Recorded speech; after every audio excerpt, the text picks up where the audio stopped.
Il faut que tu prophétises encore sur un grand nombre de peuples et de nations et de langues et de rois.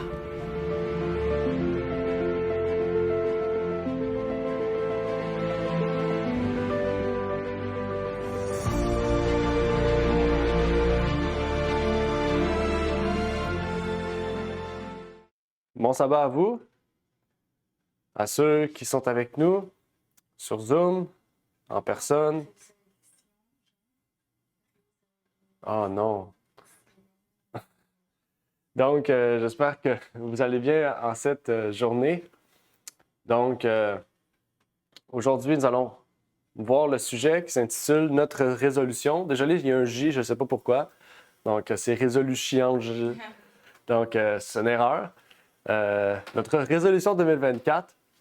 Donc, j'espère que ce sujet pourra vous permettre de comprendre plusieurs aspects importants avec notre foi et vraiment, donc, que nous puissions aujourd'hui développer davantage notre caractère à la ressemblance de Jésus-Christ. Donc, vu que c'était prévu, le prochain événement était prévu le 23, donc j'avais prévu ce message pour le 30, mais vu que c'est inversé, donc aujourd'hui, c'est notre dernier message de l'année. La semaine prochaine, on va parler d'une méditation, ça sera tout à fait différent. Et je pense que tout le monde ici a déjà entendu parler ou des gens ont déjà entendu dire ou prendre des résolutions. À chaque année, on prend des résolutions. Par exemple, arrêter de fumer, je pense que c'est la résolution la plus populaire. Avoir un meilleur mode de vie, commencer à faire du sport, de l'exercice, à être mieux organisé. En fait, il y a plusieurs sujets, il y a plusieurs buts pour lesquels on prend une résolution. Une résolution en tant que telle n'est pas mal. C'est un peu un changement de vie qu'on veut avoir dans une nouvelle année. Mais vraiment, ces résolutions, on remarque qu'elles ne sont jamais accomplies. Soit qu'elles sont oubliées après un certain temps. Nous pourrions dire que ces résolutions ne sont dites que sous l'effet peut-être de nouvelles choses qui arrivent, d'une fête. Peut-être qu'aussi qu'au moment où on prend ces résolutions, on est sous l'effet de l'alcool. Quand on est dans une fête de Nouvel An. Peut-être l'effervescence d'une nouvelle année. En fait, il faut savoir que ça a été prouvé scientifiquement que plus de 50% des résolutions sont oubliées après quelques mois. Donc, c'est pour vous dire qu'après la moitié de l'année, on n'est presque plus déjà dans ces résolutions. Mais la résolution la plus importante qu'on devrait avoir en tant que chrétien, ça devrait être de vouloir toujours plus se rapprocher de Jésus-Christ. Ça devrait toujours être de vouloir pratiquer davantage notre foi.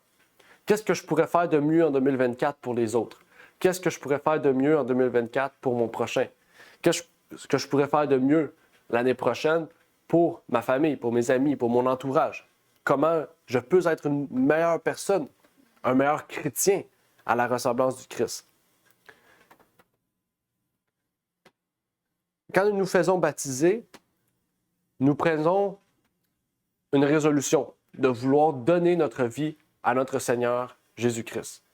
La Bible nous dit, et avant d'être dans la Bible, le dictionnaire Larousse nous dit en lien avec résolution, une résolution est un acte par lequel, après réflexion, on décide volontairement d'accomplir quelque chose. En fait, une résolution, un baptême, c'est une résolution. OK? Donc, c'est la même chose. On peut pas se faire baptiser sous le coup d'une émotion. On ne peut pas se faire baptiser parce que mon frère le fait. Je ne peux pas me faire baptiser parce que mes parents m'obligent. On ne peut pas se faire baptiser parce que, vraiment, la musique me donne le goût de me faire baptiser. Parce que le baptême est une action volontaire d'accomplir quelque chose, est une réflexion, est une action qu'on pose après une réflexion, c'est-à-dire quelque chose qu'on a réfléchi. On doit être en bonne conscience dans cette action et c'est pour ça que la meilleure résolution de 2024 que je vous encourage, et surtout pour ceux qui n'ont pas été baptisés, c'est de vouloir être baptisés. Vraiment, de vouloir se mettre en Jésus-Christ. Il y en a peut-être certains qui ont été baptisés qui aimeraient être rebaptisés. Il y en a des fois qui se sont éloignés de la foi, qui se rapprochent de la foi et qui se disent « J'aimerais refaire un baptême, j'aimerais renouer mes liens avec le Seigneur. » En fait, c'est la chose à laquelle je vous encourage aujourd'hui. Et vraiment, il y a un appel que j'aime beaucoup, que depuis quelque peu, je prends le temps d'étudier. C'est l'appel de Ruth. Regardez ce que Ruth a dit.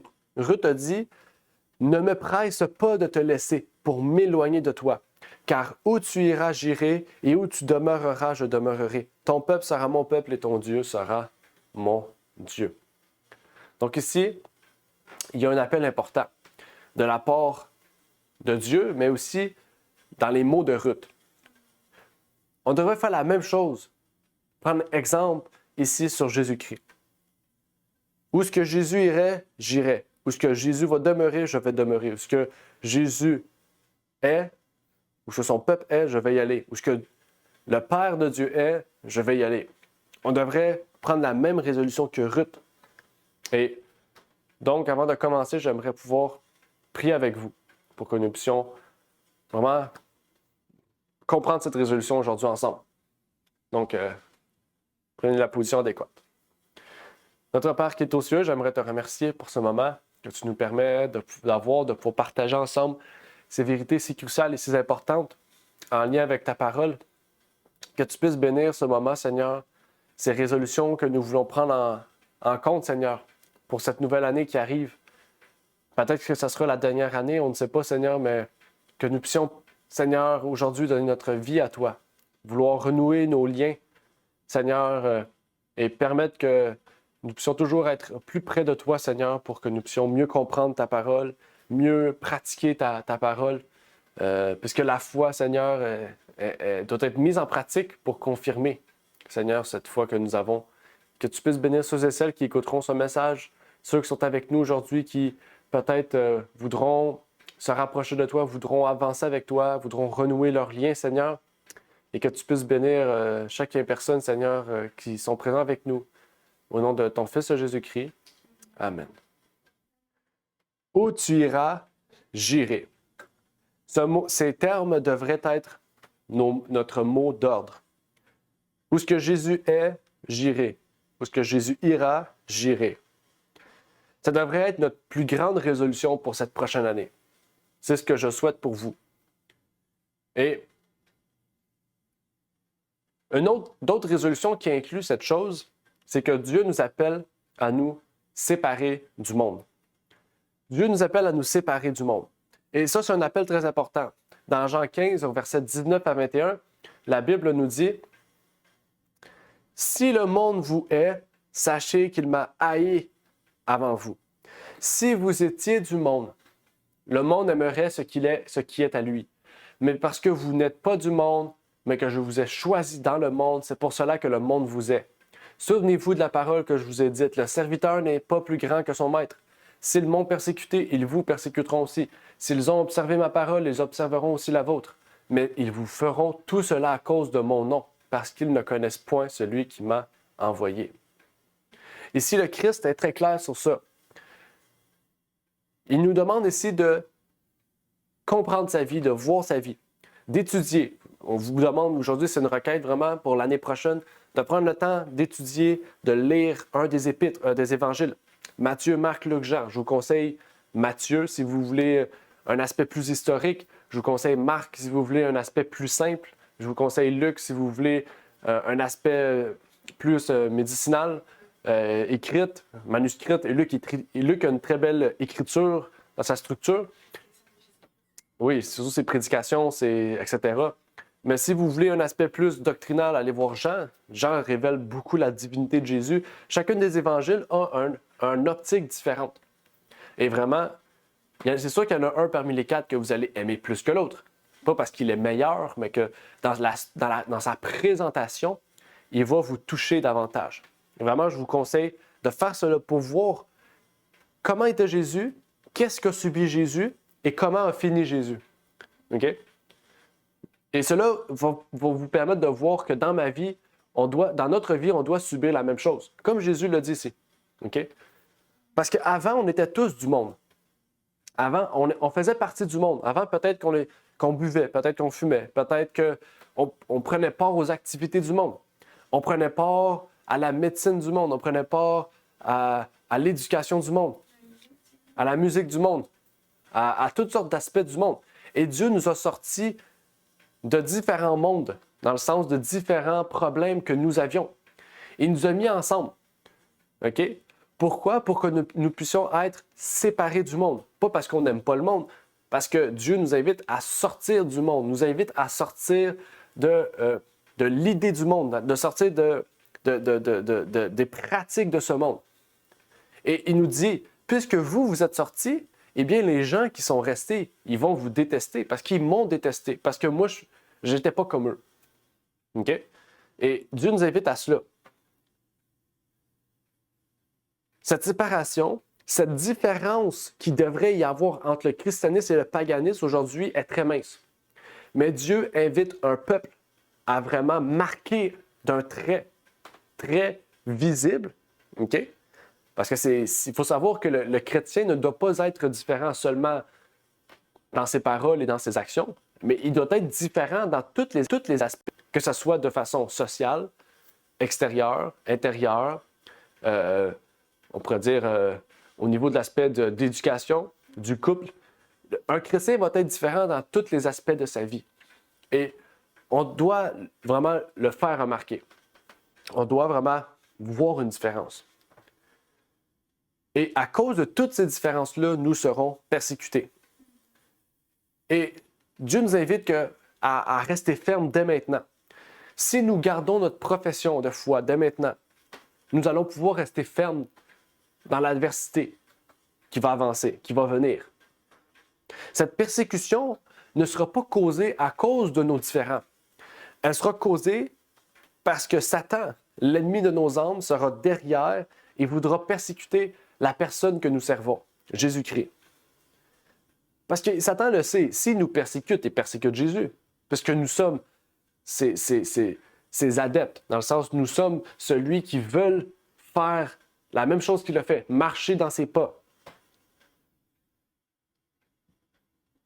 Et tout cela parce que nous savons que le monde terrestre n'a rien à nous offrir comparablement à ce que Jésus-Christ nous a offert. Sur cette terre, mais qui nous offre aussi au ciel.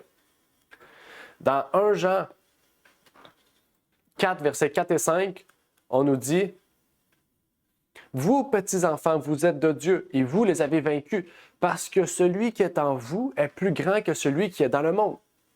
Eux, ils sont du monde, c'est pourquoi ils parlent suivant le monde et le monde les écoute. » OK?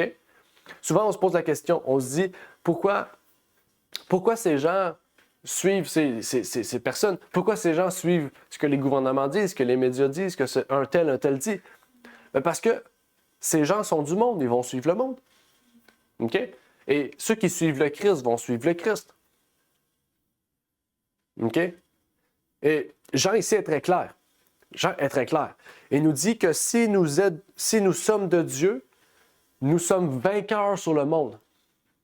Donc, même si le monde nous persécute, nous, on fait quoi? On ne va rien faire face à cela. Pourquoi? Parce qu'on sait qu'on a déjà la victoire sur ceux qui nous persécutent. En fait, ceux qui nous persécutent, comme Jésus a dit, ils peuvent détruire la chair, ils peuvent tuer la chair, mais ils ne peuvent pas tuer l'âme. Et c'est pour ça que Jésus-Christ nous dit, gardez ferme votre profession. Pourquoi? Parce que si vous ne la gardez pas, là, vous devriez craindre, parce que vous allez perdre votre âme.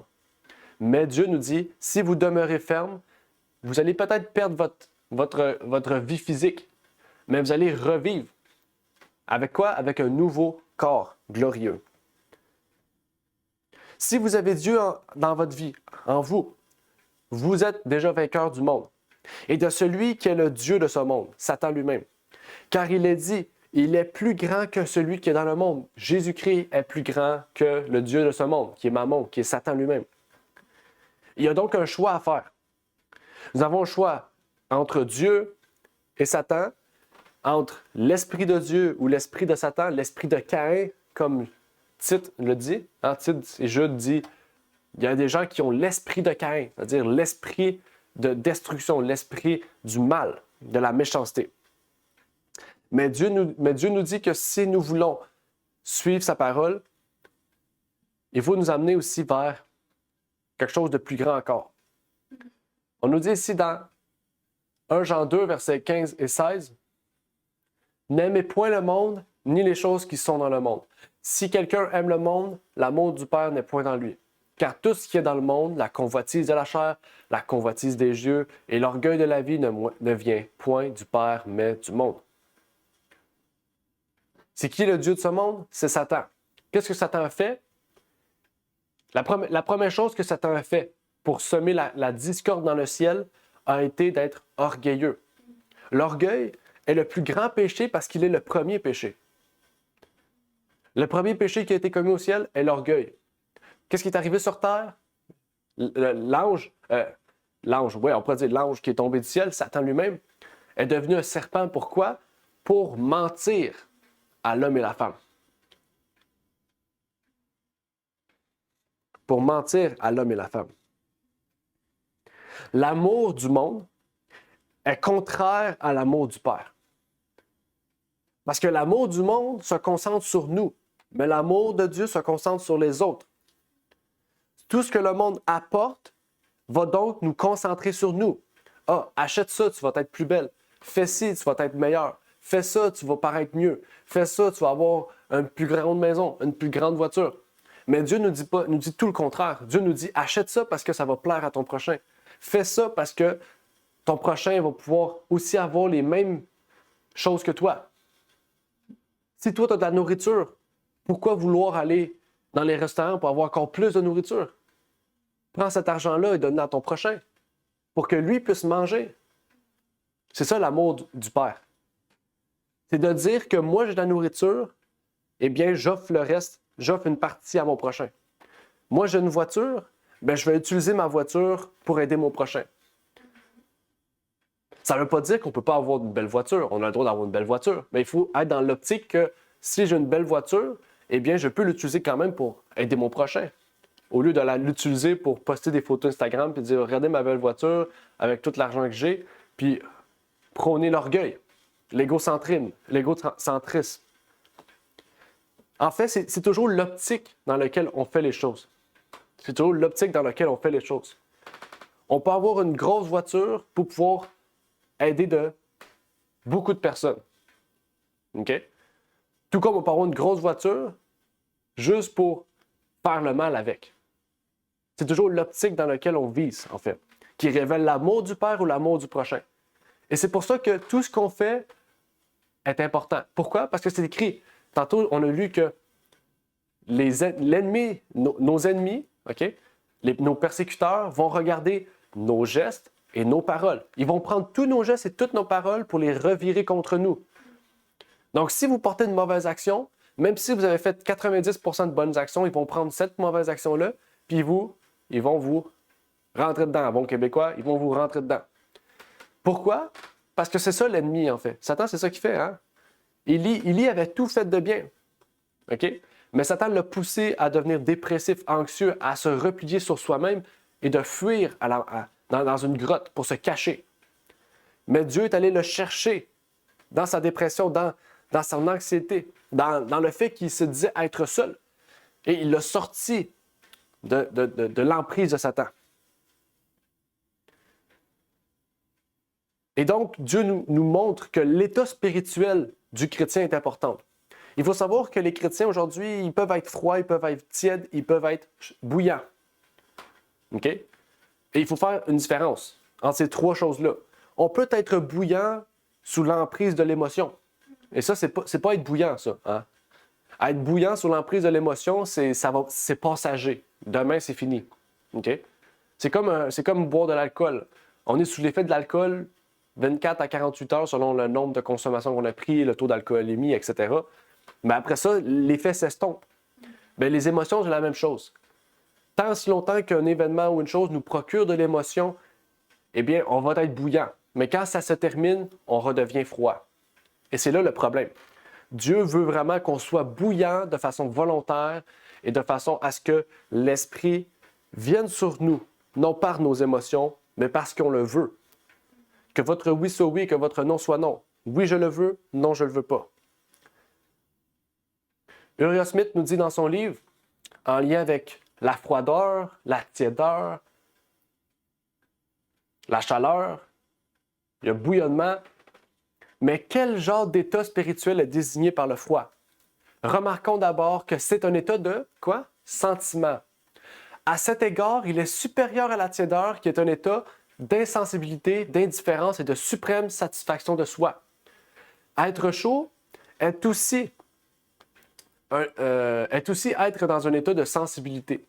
Et comme chaud dénote une ferveur joyeuse et un exercice vif de toutes les affections, avec un cœur bouillant, avec la présence sensible et l'amour de Dieu, de même, il semblerait que par le froid, une condition spirituelle caractérisée par un dénuement de ses traits, dans lequel l'individu ressent un tel dénuement et aspire à retrouver des trésors perdus.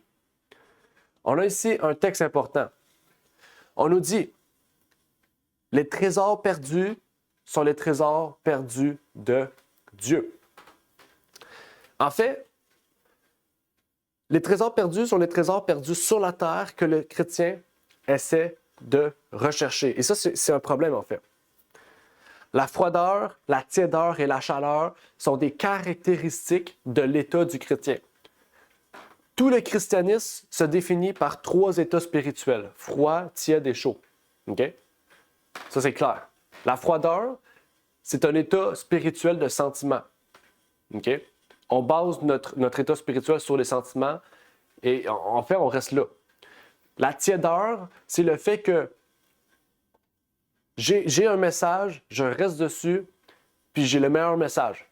On peut pas, en fait, on vise pas à toujours chercher à être une meilleure personne. On se dit que dans l'état qu'on est, on est bon. Et ça, c'est la pire état.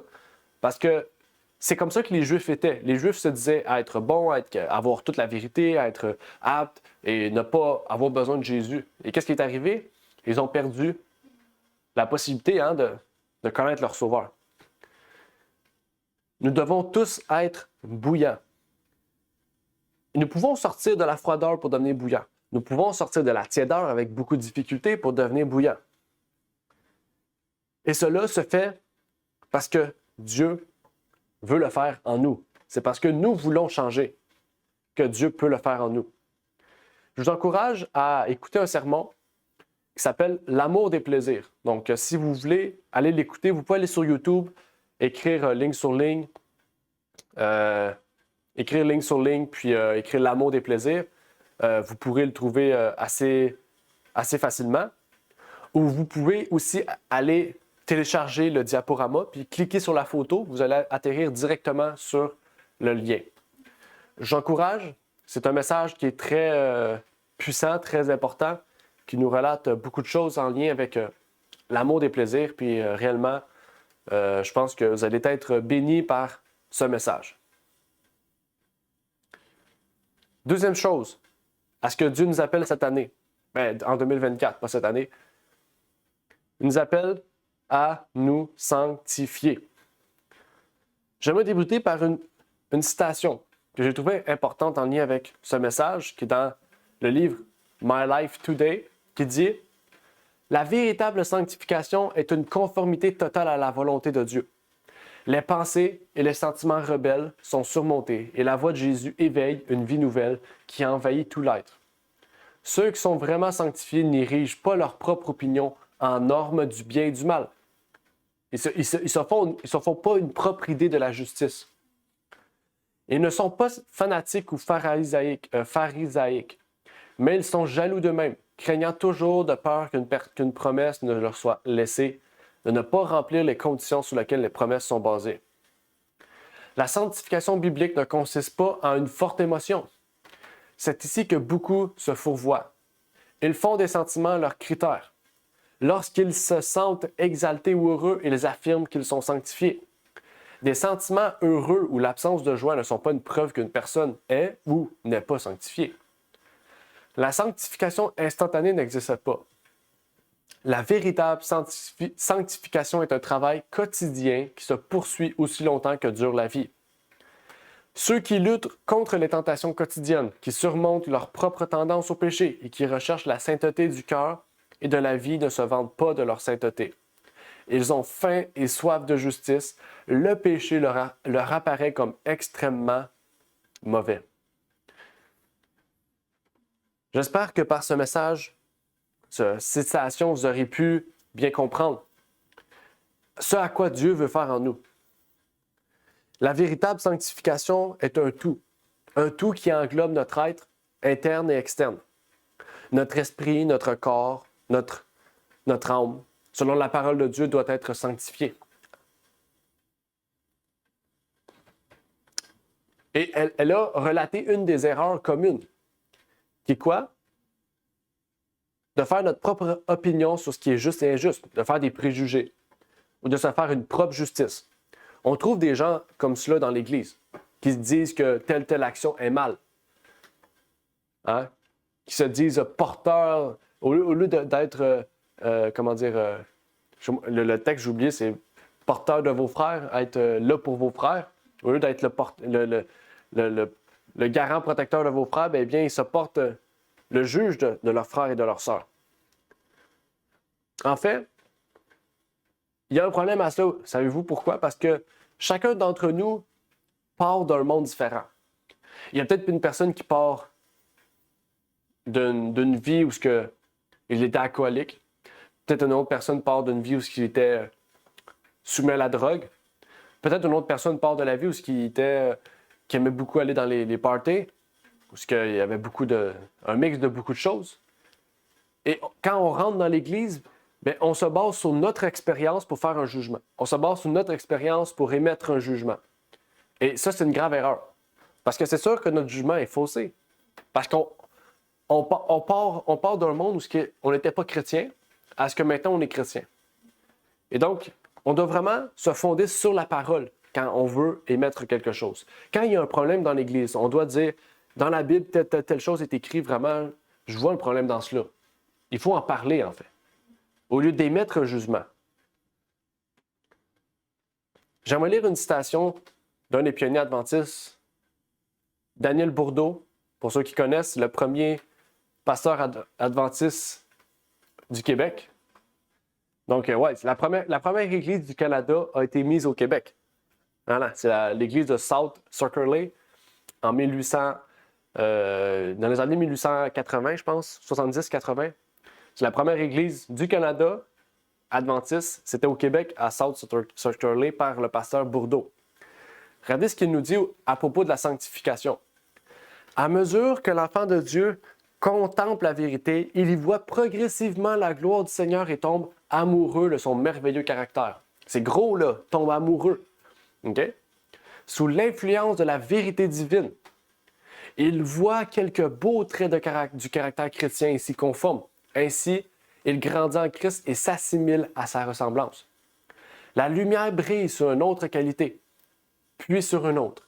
Il surmonte et surmonte, devenant de plus en plus fort, de plus en plus saint, en imitant le modèle parfait. Et ainsi, il est changé de gloire en gloire à l'image du Christ. J'ai trouvé que c'était une belle façon d'exprimer la sanctification. C'est totalement différent d'Ellen White, hein, mais les deux, c'est la même chose. Il parle de la même chose et on comprend de la même manière. Mais la façon dont il l'exprime, on dirait vraiment une fleur. OK? On doit être de la même racine, de la même type de plante que Jésus-Christ. On ne peut pas dire Jésus-Christ fait pousser une tulipe, puis nous, on va être un pissenlit. Ça ne marche pas. Si Jésus est une tulipe, on doit être une tulipe. Mais notre progression va être différente peut-être d'un autre. Notre façon d'y arriver va être différente d'un autre. Parce que nous ne sommes pas le même individu. Parce que nous ne partons pas de la même expérience. Mais ici, j'aimerais rendre gloire à Dieu parce que ce passage vraiment nous permet de mieux comprendre notre travail en nous. Dieu veut que nous regardons dans un miroir. Il veut que, c'est comme ça que Jacques le dit, hein, regarder dans le miroir de la foi. Il faut regarder dans un miroir pour contempler notre changement, pour rendre gloire à Dieu sur le travail qu'il a peut-être fait en nous, du passé, du présent et du futur. Et ça, je vous invite encore une fois à une autre série de vidéos qui s'intitule « La perfection chrétienne ». C'était un sujet qu'on a parlé en 6 parties, si vous vous rappelez. on a parlé dans tout l'aspect biblique, qu'est-ce que c'était la perfection chrétienne? Qu'est-ce que ça veut dire? Comment Dieu parle de la perfection? Comment on peut exprimer ça en nous? La Bible est claire sur le sujet, mais le problème, c'est qu'aujourd'hui, on voit ce mot tellement grand, on se dit que c'est impossible. La perfection est loin de nous. Loin de nous. Pourtant, Dieu est un Dieu tout-puissant. Hein? Dieu peut faire les plus grands changements dans le pire homme. Et vraiment, Dieu peut faire ce changement en nous. Dieu nous appelle à hâter le retour de Christ. Comment? Comment peut-on hâter le retour du Christ? Comment on peut hâter la venue de notre Seigneur Jésus-Christ?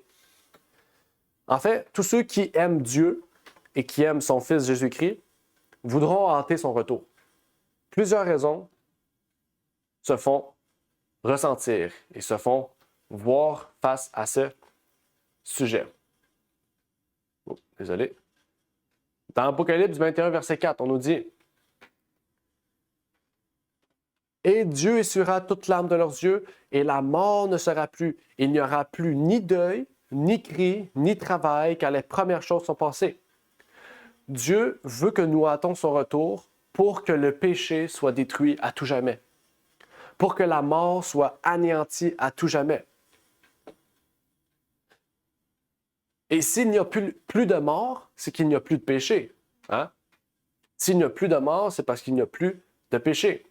La Bible nous dit, dans Jacques 1,15, « Le péché étant consommé engendre la mort. » C'est parce que nous sommes pécheurs que nous mourrons. Hein? C'est parce que nous sommes pécheurs que nous mourrons. Il n'y a aucun homme qui peut justement, c'est le fait qu'on serait mort pareil, c'est aucun homme qui peut ne pas pécher. Et donc, il n'y a aucun homme qui ne peut ne pas mourir, en fait. Vous comprenez ce que je veux dire? Si le péché engendre la mort, ça veut dire que l'inverse, celui qui ne pêche pas ne meurt pas. Mais il n'y a aucun homme qui ne peut ne pas pécher. On est toujours en constant changement. Et là, il y en a certains qui vont sûrement dire, oui, mais tantôt, tu as dit qu'on peut arriver à la perfection chrétienne. Oui, exactement. Mais chaque jour, en fait, c'est comme une plante. Si on arrête de donner de l'eau à une plante, qu'est-ce qui arrive? La plante meurt. Il faut que chaque jour, nous puissions renouveler par la prière la puissance du Saint-Esprit en nous. Pour que chaque jour, nous puissions demeurer sous son esprit. La seule façon que Jésus a pu rester parfait sur cette terre, c'est qu'il avait une constante communion avec son Père. Chaque jour, il renouvelait ses forces par l'Esprit. C'est le seul moyen qu'il a pu, donc, demeurer dans la perfection de son caractère, bien sûr. Le caractère, hein, c'est pas son corps. Son corps, il va mourir. Notre chair est soumise à un monde pécheur, donc nous sommes condamnés tout le temps. Mais notre intérieur, notre caractère peut être soumis à la perfection. C'est ça qu'il faut comprendre.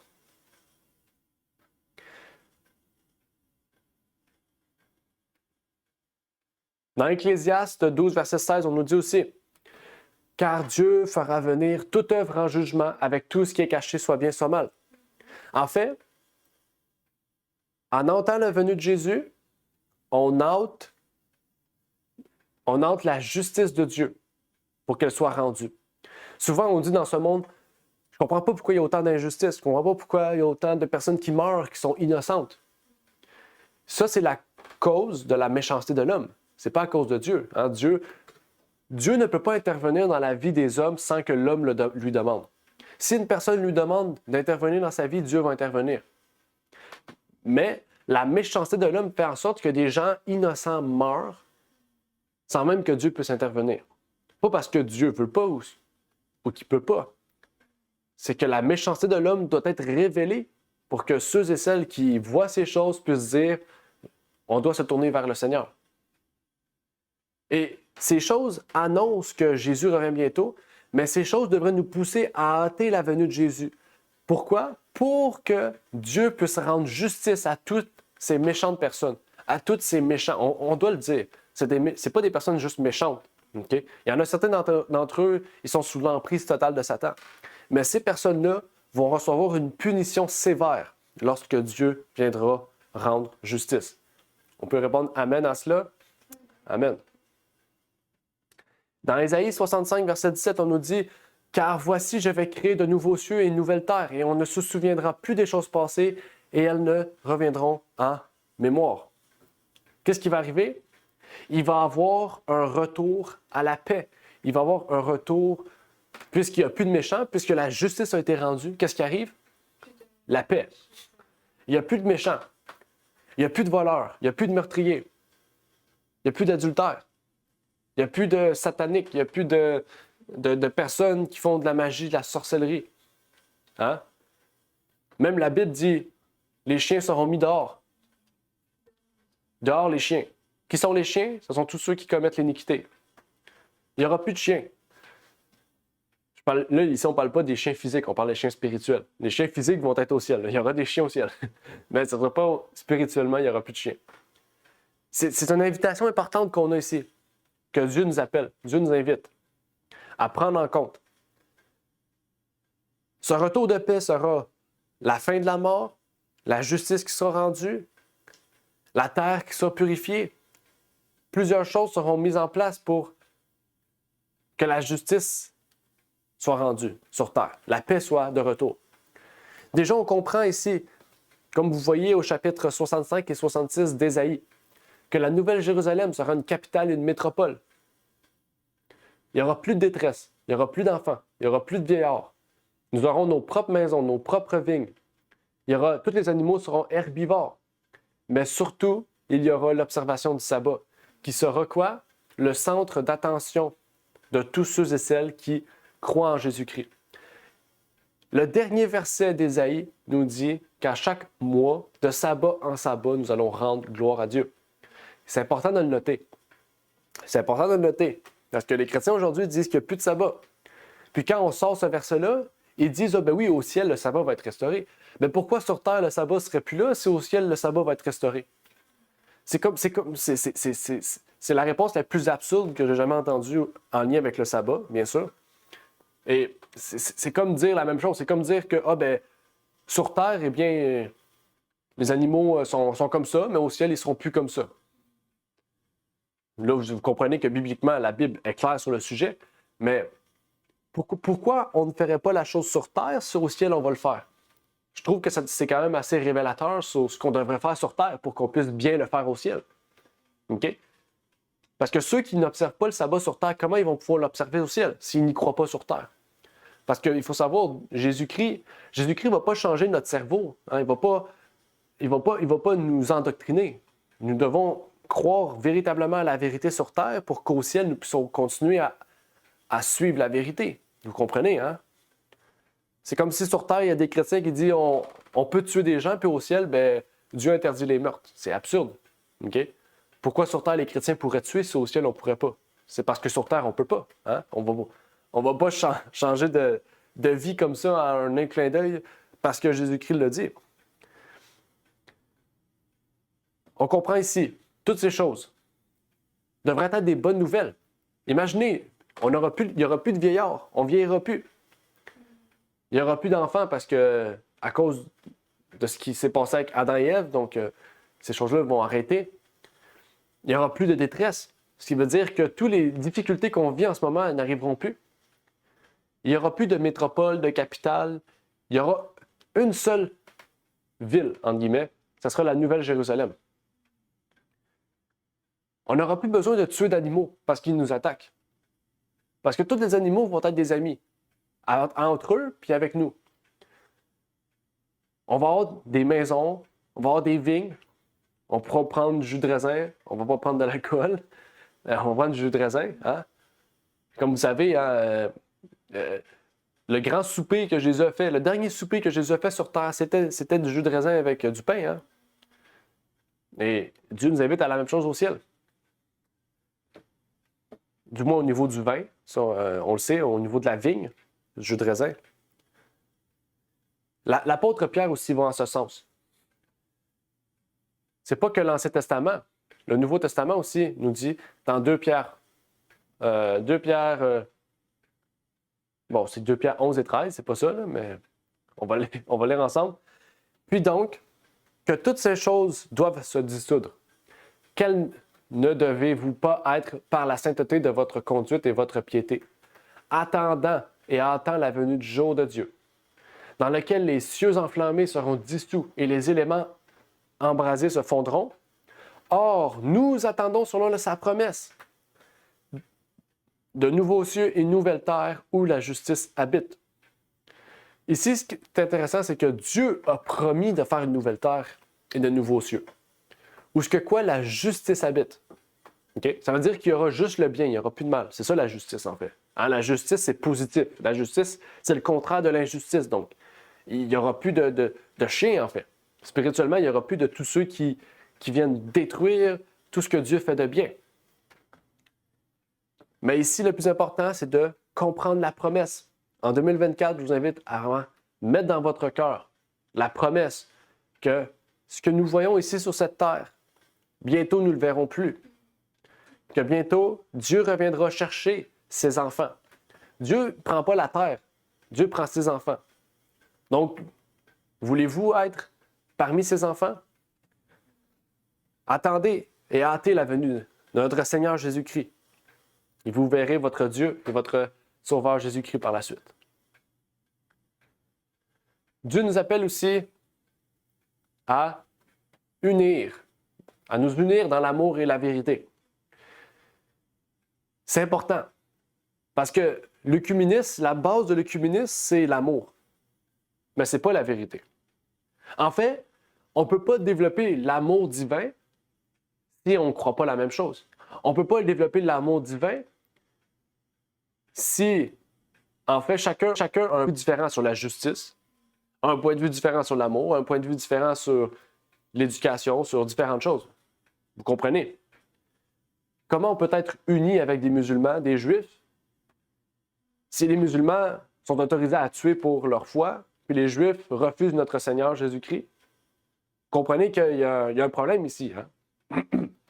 Eh bien, l'Église catholique, eux, ont fait une union. Si vous connaissez, ils ont fait la maison abrahamique. Vous connaissez la maison abrahamique? La maison abrahamique, c'est en Israël, un lieu où il y a un lieu d'adoration pour les musulmans, les juifs et les catholiques. Et c'est comment? Oui, c'est œcuménique, mais l'union se fait par l'amour. C'est l'amour qui est prôné ici. OK? L'amour. Donc, au profit pour eux de la vérité, ils s'unissent. C'est fou pareil. Donc, je peux vous dire que l'amour du monde, l'amour que le monde présente et la vérité ne peuvent pas marcher ensemble. Il faut l'amour de Dieu et la vérité pour que nous puissions marcher ensemble. Et ça, c'est clair dans 1 Corinthiens 12, verset 20, qui nous dit « Mais maintenant, il y a plusieurs membres et un seul corps. » Plusieurs membres et un seul corps. OK? Donc, ici, ce qui est important à comprendre, c'est que Jésus-Christ a une église sur terre. Église grand E. OK? Ce n'est pas un lieu. L'église, c'est des personnes qui se rassemblent dans des lieux, publics ou privés. OK? Ça, on est clair sur ça. Son église existe depuis toujours et va toujours exister. Mais il faut savoir que cette église ne contient pas tous ses membres. Ne contient pas tous ses membres parce qu'il y a un travail. En fait, la main doit aller chercher le reste du bras. Ce que je veux dire, c'est qu'il ne peut pas avoir de main s'il n'y a pas de bras. Ce qui veut dire que la personne, par exemple, qui est le bras, devra évangéliser en union avec les autres pour aller chercher les autres membres, pour former un corps complet. Et c'est de ce corps complet-là que Christ l'appelle l'Église, en fait. On peut imaginer ça comme ça. Hein? Le corps, c'est l'épouse. Et l'épouse va faire quoi? Va se marier au ciel. Et là, Jésus-Christ va voir plusieurs personnes qui forment l'épouse. Il va se dire, je vais me marier avec vous maintenant. OK? Et donc, c'est pour ça que l'Église n'est pas l'épouse. L'Église, en ce moment, est en formation pour devenir l'épouse, en fait. Et c'est pour ça qu'on peut pas être une prostituée. Hein?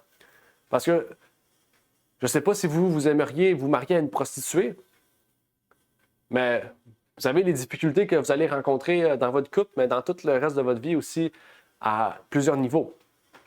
Et si vous ne voulez pas une prostituée ou un prostitué, eh bien, imaginez le Christ. C'est la même chose.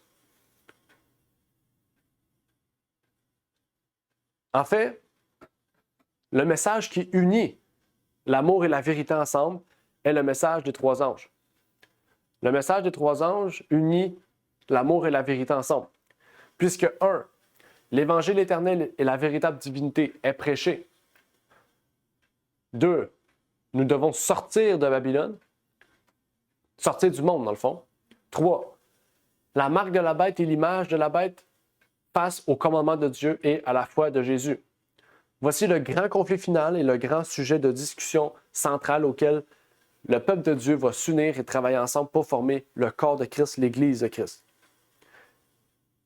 Ces trois messages devraient nous amener à nous unir, mais aussi à nous organiser de façon à ce qu'une Église locale, familiale, nationale, mondiale puisse avancer main dans la main pour que Jésus puisse revenir rapidement.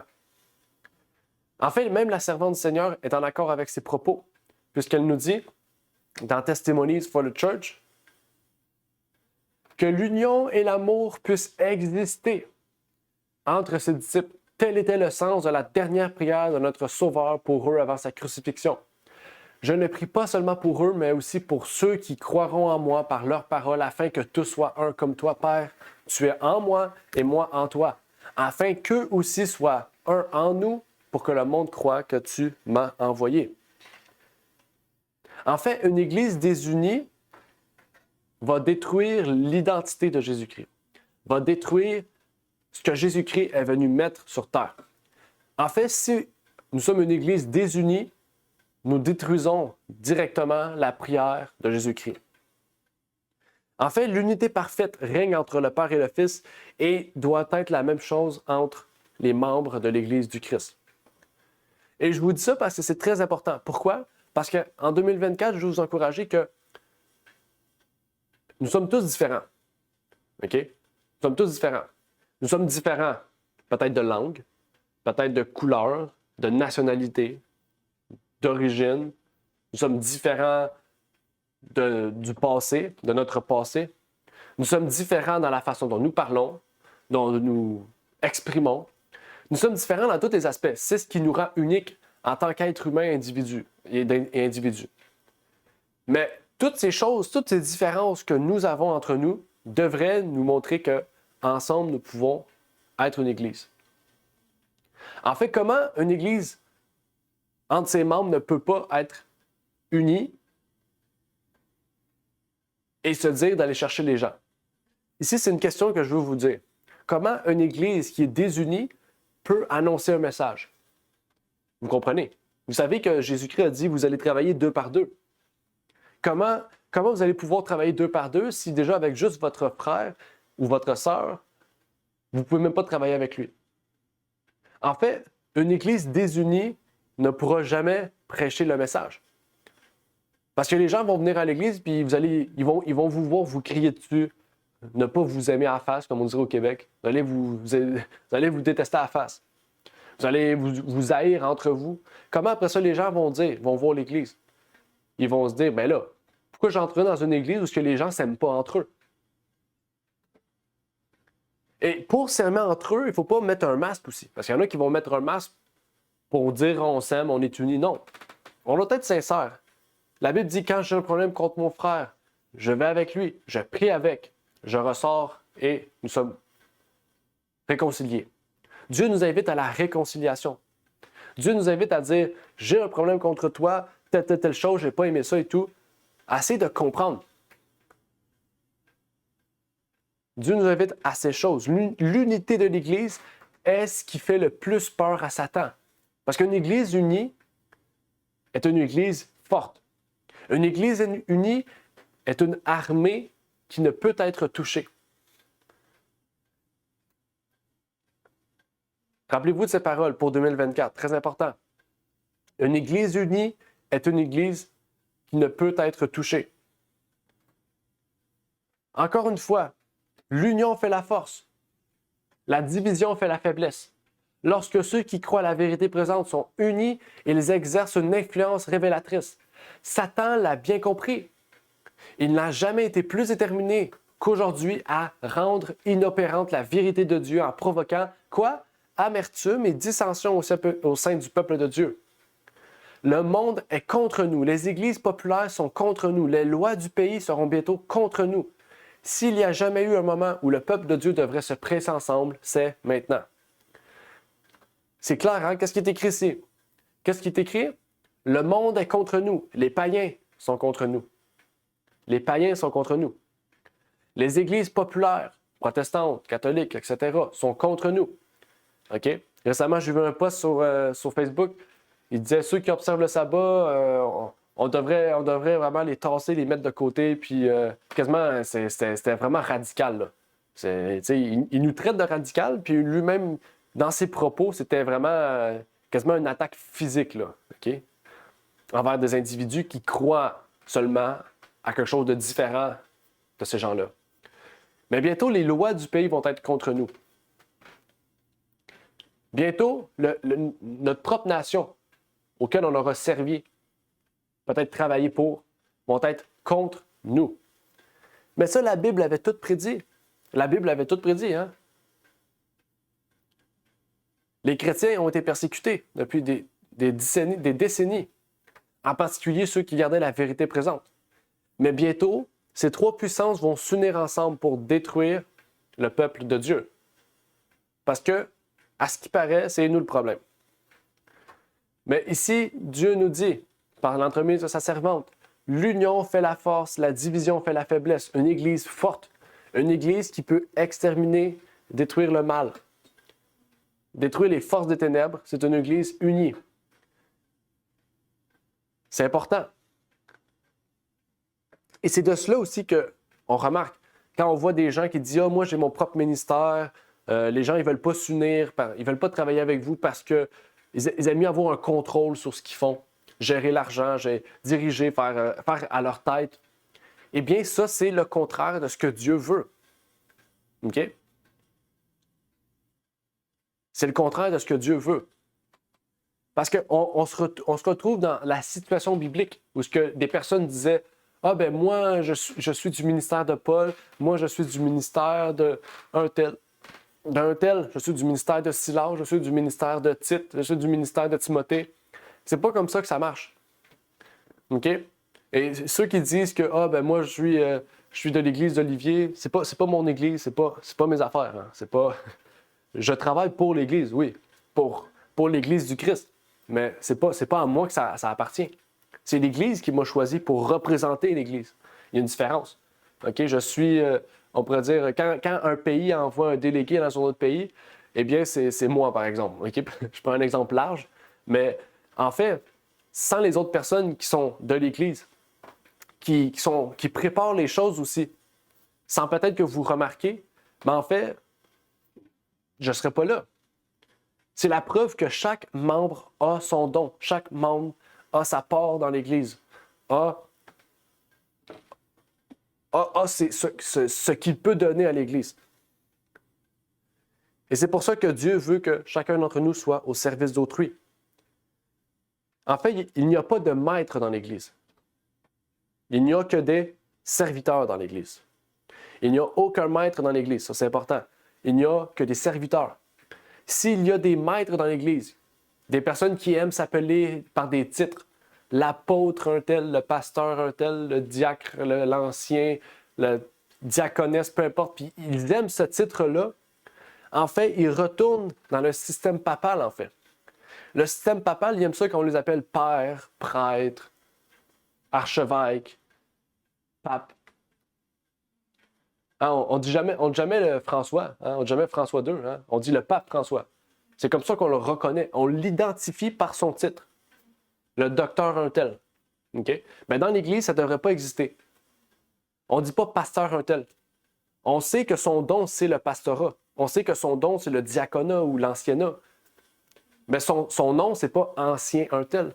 Mon nom, c'est pas ancien Olivier. Mon nom, c'est Olivier. Mais le don que Dieu m'a donné est l'anciennat.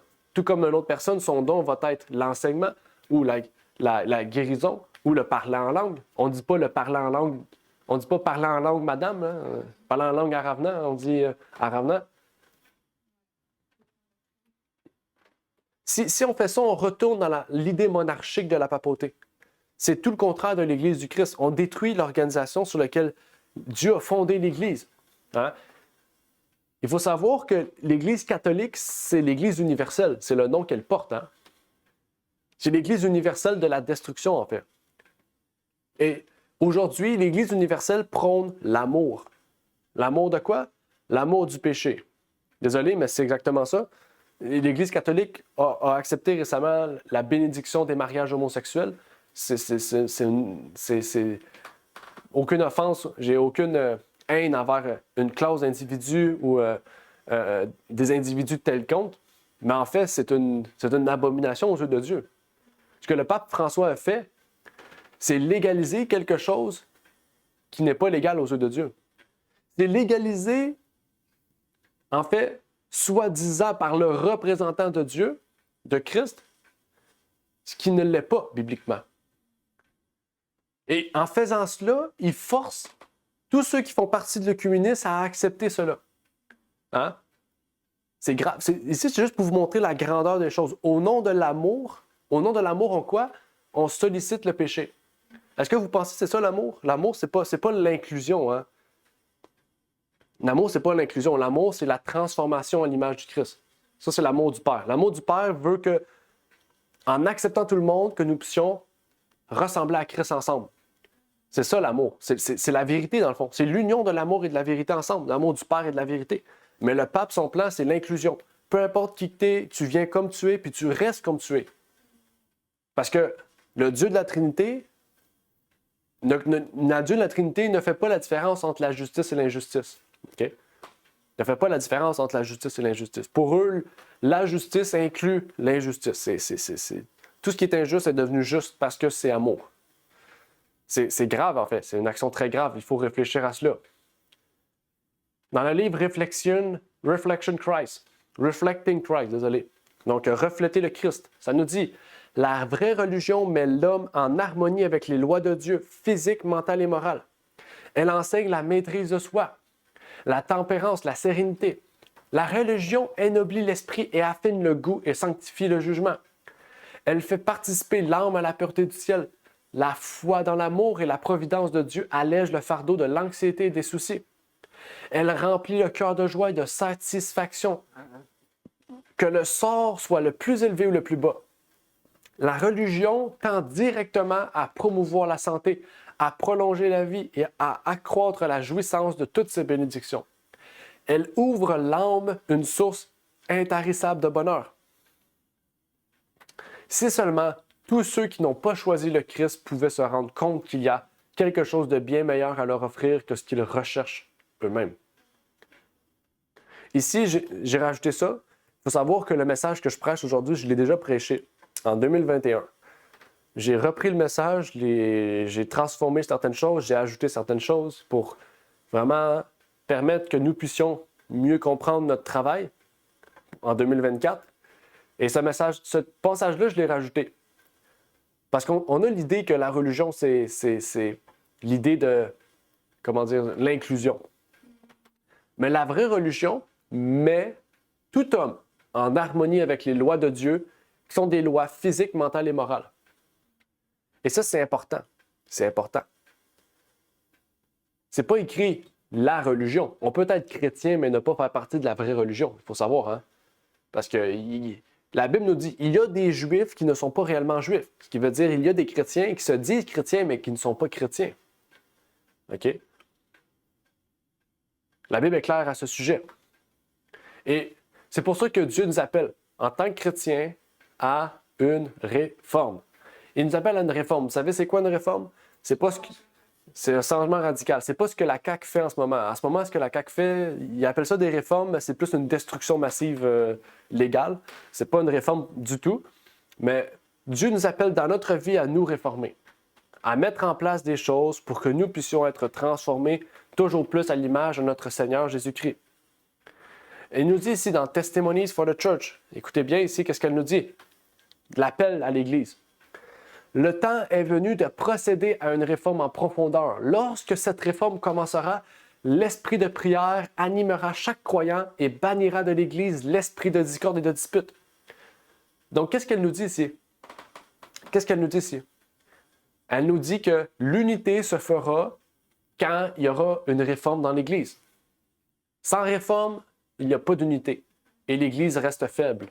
Important à noter ça. Ceux qui n'ont pas vécu en communion chrétienne se rapprocheront les uns les autres. Un membre travaillant dans le droit chemin amènera les autres membres à s'unir à lui pour réintercéder en faveur de la révélation du Saint-Esprit. Il n'y aura pas de confusion, car tous... Oh, qu'est-ce qui se passe? Ah, je me suis trompé. Car tous seront en harmonie avec la pensée de l'Esprit. Les barrières qui séparent les croyants les uns les autres seront abattues, et les serviteurs de Dieu tiendront le même discours. Le Seigneur coopérera avec ses serviteurs. Tous prieront avec compréhension la prière que le Christ a enseignée à ses serviteurs. Qu'est-ce qu'il a enseigné? Que ton règne vienne, que ta volonté soit faite sur la terre comme au ciel. C'est quoi la volonté? Pourquoi Dieu ici parle de la volonté qui est faite au ciel? C'est quoi qui est fait au ciel, la volonté? La volonté de l'unité. La volonté de, exactement, l'ordre et la discipline. Au ciel, qu'est-ce qui règne dans on pourrait dire pas l'Église céleste, mais dans les agences célestes, il y a l'ordre et la discipline. Chacun a un rôle bien défini. Sur terre, Dieu nous invite à la même chose. La prière, on dit la prière du Notre Père, c'est plus que ça. Hein? C'est la prière que Jésus a faite pour toute personne qui se dit chrétienne. C'est que l'unité règne dans l'Église. Et comme je vous ai dit, il y a des gens qui se disent chrétiens qui ne le sont pas. Et on ne peut pas s'unir avec des gens qui sont faussement chrétiens. Hein? Encore une fois, qu'est-ce qui unit l'Église? C'est l'amour et la vérité. C'est ce qui fera en sorte que l'Église recevra la puissance du Saint-Esprit. Cette réforme est une réforme radicale, une conversion des membres de l'Église pour détruire à tout jamais l'esprit de discorde et l'esprit de dispute. C'est un choix personnel, une conviction du cœur que chaque individu doit rechercher. Je vous invite encore une fois en 2024 de réfléchir à cela pour que nous puissions être unis. Il y a des choses peut-être qui ne me plaisent pas dans l'Église, mais au profit de la vérité, au profit de l'unité, on se dit que ce n'est pas un problème doctrinal, c'est un problème peut-être personnel ou une mauvaise compréhension de certaines choses. Eh bien, on laisse passer cela. Et on prie pour que la chose puisse se régler. Ou on va vers l'individu, puis on lui dit, eh bien, ça, peut-être tu devrais faire ça comme ça. D'après la Bible et tout, c'est peut-être un peu mieux. Il y a toujours une façon de régler les choses pour que l'unité puisse régner. Hein? Il y avait 120 personnes dans la chambre haute. Okay? 120 personnes, y compris Pierre. Pourtant, Pierre a reçu le Saint-Esprit, tout comme les autres. Et qu'est-ce qui est arrivé après? Il a refusé de parler aux païens. Il faisait semblant de parler aux gentils, puis quand un juif rentrait, il allait vers les juifs. Et pourtant, cet homme-là avait reçu le Saint-Esprit. Donc, ça veut dire qu'il était uni, puis qu'il avait l'amour du Père avec les autres personnes présentes. Pourtant, Paul lui a reproché, Paul lui a dit, « Qu'est-ce que tu fais, c'est hypocrite? Qu'est-ce que tu fais, c'est hypocrite? » Est-ce que Paul a mal fait ou a bien fait? Il a bien fait. Pourquoi? Parce qu'il a reproché à un frère quelque chose qui va lui permettre d'être un meilleur individu. Qu'est-ce que Paul a fait? C'était juste. Je ne pense pas qu'il l'a fait de façon méchante, de façon verbalement, avec colère. Il lui a dit directement qu'est-ce qu'il devait faire. Hein? Timothée a dit « Reprenez tout homme avec quoi? Avec amour pour la justice. Hein? Corriger, reprendre, etc. » La Bible, c'est pas juste un livre de méditation où on veut être une meilleure personne. C'est un livre aussi qu'on doit encourager les autres à être une meilleure personne. On peut dire à une personne, ce que tu as fait là, d'après tel verset, c'était pas super bien. Tu qu'on prie ensemble pour que Dieu puisse travailler en nous, pour qu'on puisse avoir une meilleure situation, travailler ensemble pour que Dieu puisse corriger la situation. C'est ça, en fait. Un encouragement mutuel. Jacques, qu'est-ce que Jacques dit? Jacques dit, priez l'un pour l'autre. Dites-vous vos problèmes l'un à l'autre pour que vous puissiez prier ensemble. Parce que la prière, à plusieurs, donne la force à tous et chacun. Dieu nous invite aussi à quitter Babylone. On parle souvent de ça, Babylone.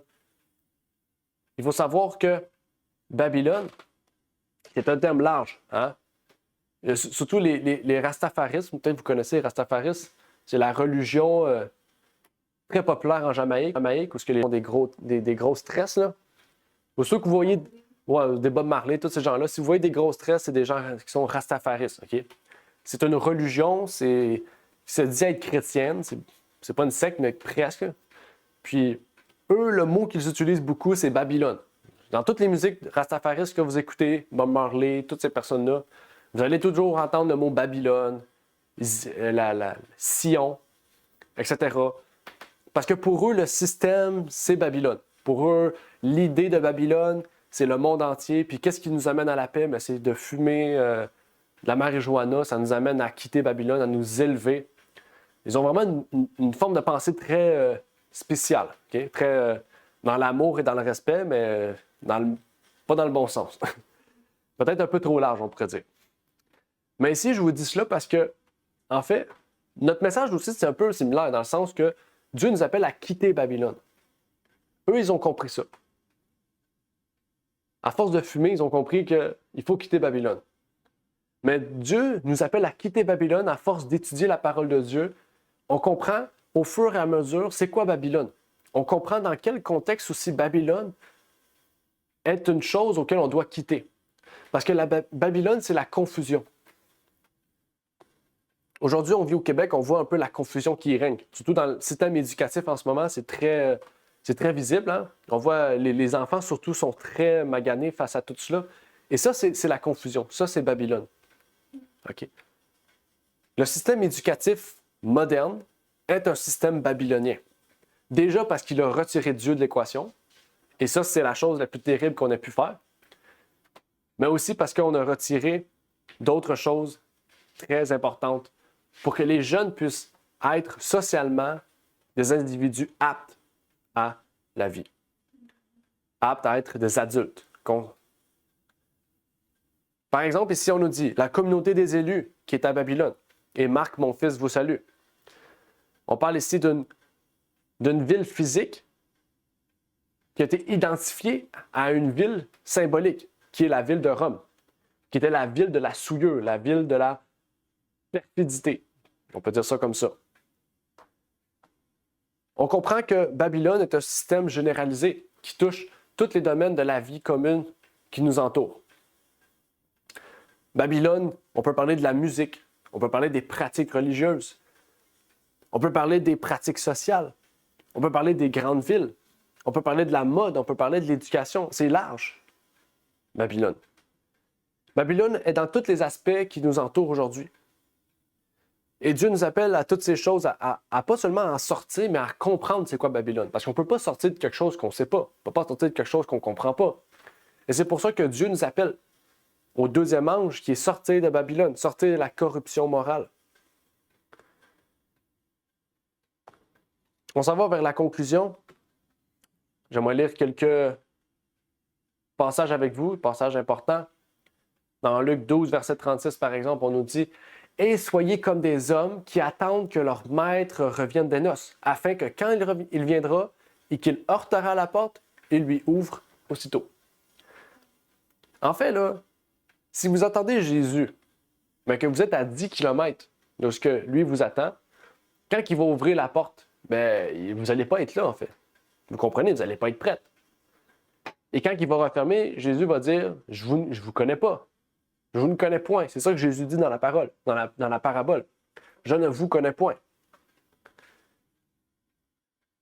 Il faut être prêt à le recevoir. C'est Jésus qui vient à nous. C'est encore plus spécial.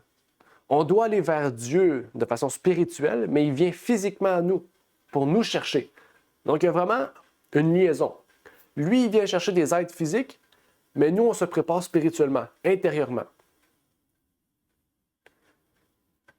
Je vous invite aujourd'hui à vraiment réfléchir sur ces résolutions, à vraiment prendre une position radicale, de prier, de vous mettre à genoux, de prier Dieu personnellement, de vous dire qu'il vous guide peut-être sur les choses qu'on a comprises aujourd'hui, qu'on a vues, pour que vous puissiez vraiment être toujours plus proche de lui, de vouloir toujours le rechercher davantage. Un dernier texte, pour terminer, Apocalypse 14:4. Ce sont ceux qui ne se sont point souillés avec les femmes, car ils sont vierges. Ce sont ceux qui suivent l'agneau où qu'il aille. Ce sont ceux qui ont été rachetés d'entre les hommes comme des prémices pour Dieu et pour l'agneau. Ma demande pour vous, est-ce que vous voulez suivre l'agneau partout où il va? Est-ce que vous voulez suivre Jésus partout où il va? Le suivre jusque dans les cieux? Eh bien, c'est mon encouragement aujourd'hui, que vous puissiez vraiment prendre ce message comme un message crucial, un message important, que vous puissiez vous mettre à genoux, prier Dieu pour que Dieu puisse toucher votre cœur et que vous puissiez vraiment en ressortir grandi de ce message si important. Que Dieu vous bénisse. Amen. Merci d'avoir écouté cette vidéo. Si vous désirez rejoindre l'œuvre au Québec, veuillez nous contacter par email à asjh1889 de Terrebonne @gmail.com et via Facebook à commercial asjh1889 de Terrebonne. Merci à vous et que Dieu vous bénisse.